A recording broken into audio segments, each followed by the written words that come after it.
How to quickly add without formulas in Excel. Got numbers in a spreadsheet you want a quick calculation on, without the hassle of going to a new cell and creating a sum formula for the job?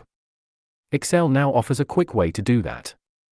Click the first cell, hold down the Control key, and click a second cell. Look at the status bar at the bottom and you'll see the sum of the cells calculated for you. Keep your finger on Control and click as many cells as you like, the status bar will continue to show the sum for all the cells. Click a cell with letters or words as the content, it gets ignored.